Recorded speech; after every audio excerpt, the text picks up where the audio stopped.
to what many would probably consider the more exciting game, per se, of the championship Sunday. And in the NFC, of course, it was the San Francisco 49ers. It was a tale of two halves, as it was looking very grim in the first half.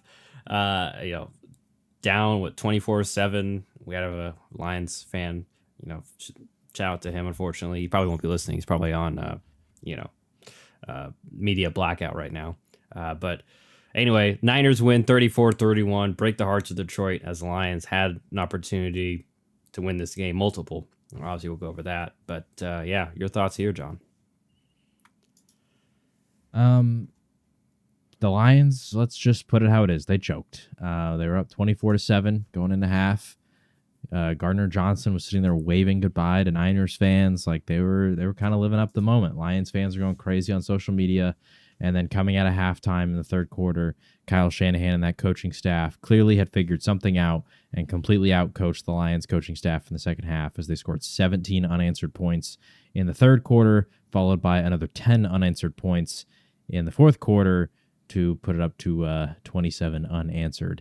And the Lions finally get that touchdown at the end of the game, which, funnily enough, it came down to a fourth down. I thought they were going to take the field goal, and if that happened, then my Niners pick would have covered. But they decided to just go for the touchdown instead before the onside kick, which I found a little questionable. Like, I don't necessarily know the logic behind that, outside of if we lose, at least the game looks closer. It just kind of felt risky. Like, there's no... I guess the logic is maybe with the amount of time left, you want to try to get into field goal range, but still, there was like a minute on the clock, and if you recover an onside kick, you're like already at midway on the field. So I don't know, but that's besides the point. The Lions, they lost the game. The Niners, they did their thing. McCaffrey showed up big time. Deebo Samuel, Brandon Ayuk also had really solid games. Credit to Brock Purdy. I didn't think that his game was necessarily like jaw-dropping by any means, but his scrambles I thought were impressive, and kept some drives alive. The 5 carries for 48 yards, like that kind of stuff can go a long way. We've seen that with Mahomes in the past, where sometimes you just got to get it done with your legs, and Brock Purdy was able to do that. Credit to the Niners. I will say I thought that they should have won this game far more convincingly. But it just seems like, I don't know, maybe the Lions had just kind of figured something out pregame that caught the Niners off guard, and then finally the Niners adjusted to it. They figured it out, which goes to show how special that coaching staff is when they can adjust from a 24-7 deficit and make this comeback. Yeah, I mean, that was a big criticism of Shanahan coming in. He's a little bit of a front runner, and even then, he's had a couple of blown leads. But to see him now, and then the 49ers, 2 straight weeks, be in a hole, have to throw their way kind of back into the game, rely a little more on the drop back pass game. I think that was impressive to see. And like you mentioned with Purdy, like I'm not going to sit here. I've already seen some people that put him above Herbert and such. Like, listen, he's still really good. Maybe the game manager label isn't maybe more system, but he does what he needs to do to win. It's not always impressive.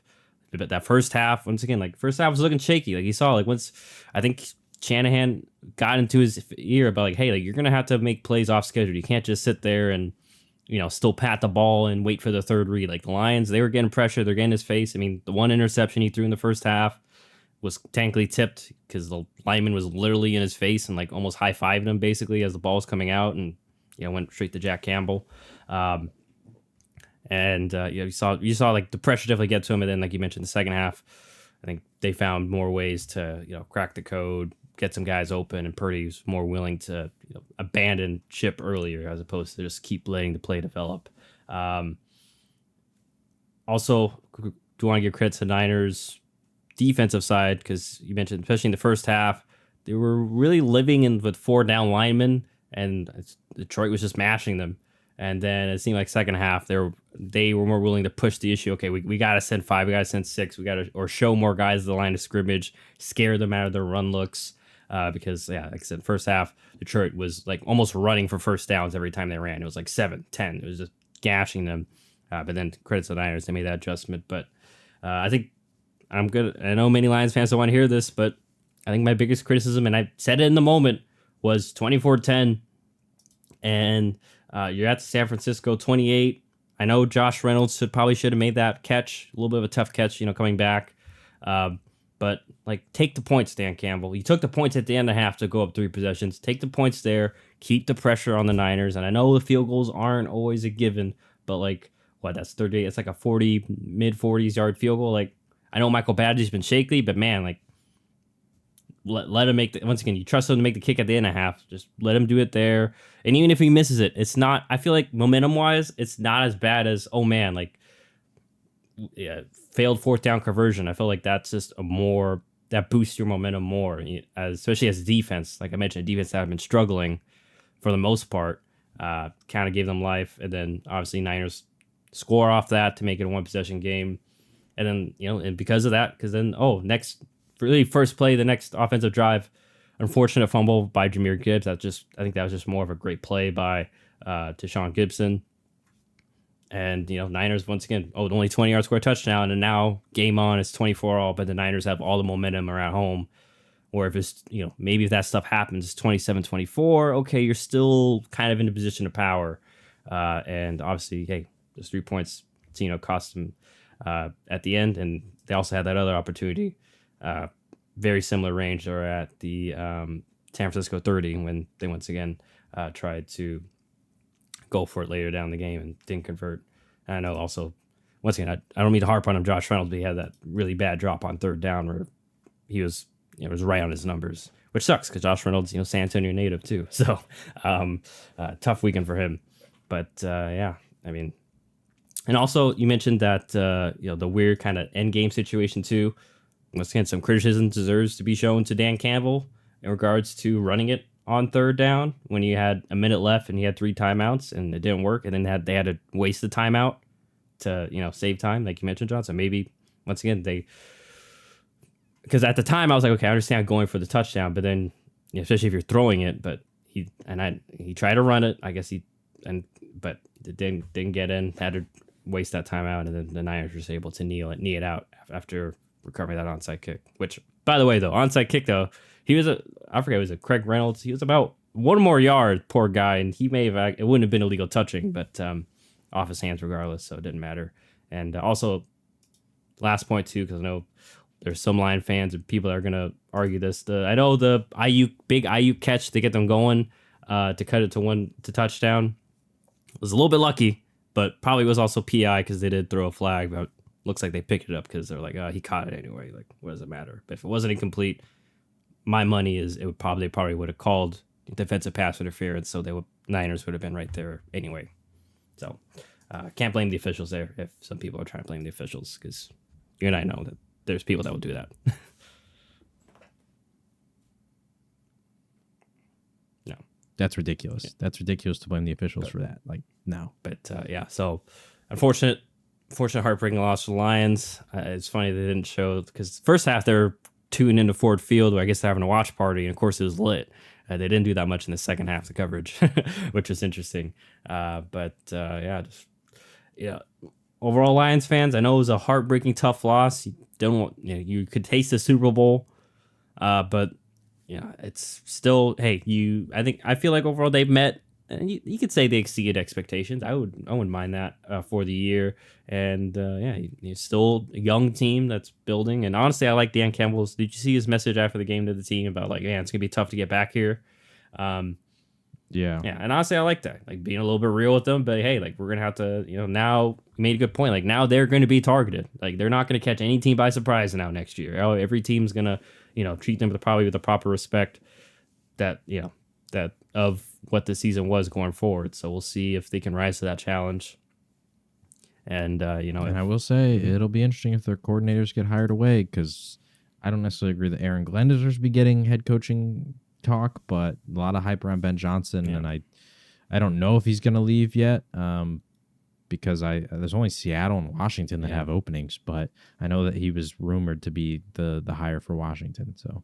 Yeah, I was about to say, I think that kind of this whole this long run worked out in that way, where most you mentioned, most of the availabilities are filled up, and also Seattle's already kind of seeming like they've got a few options they're mulling over. I haven't heard much about Washington, and I don't know, so who knows? Maybe the rumor was Ben Johnson was going to be the guy, and then I think recently they just interviewed Mike McDonald, the Ravens defensive coordinator. Sure.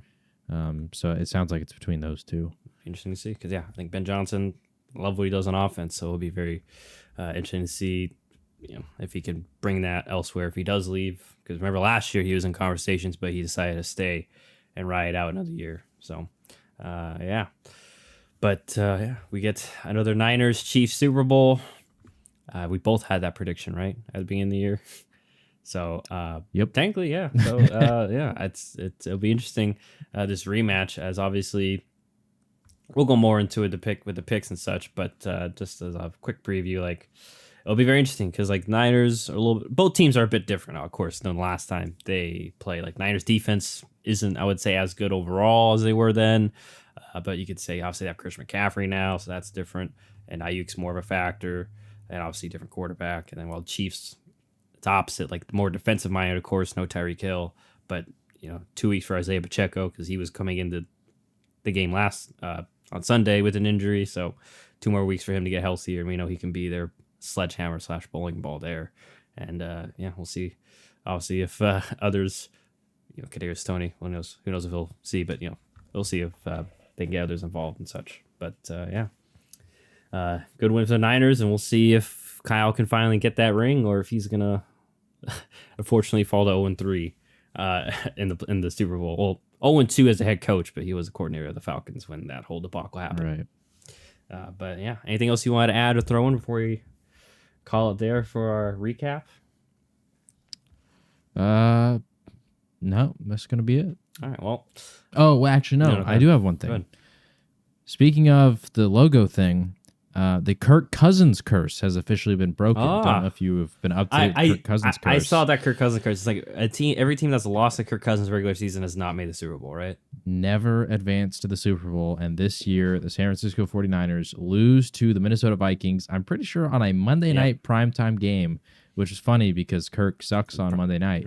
Primetime Kirk. Sort of and he beat the Niners that game, and the Niners have officially advanced to the Super Bowl. So the Kirk Cousins curse is no more. So there you go.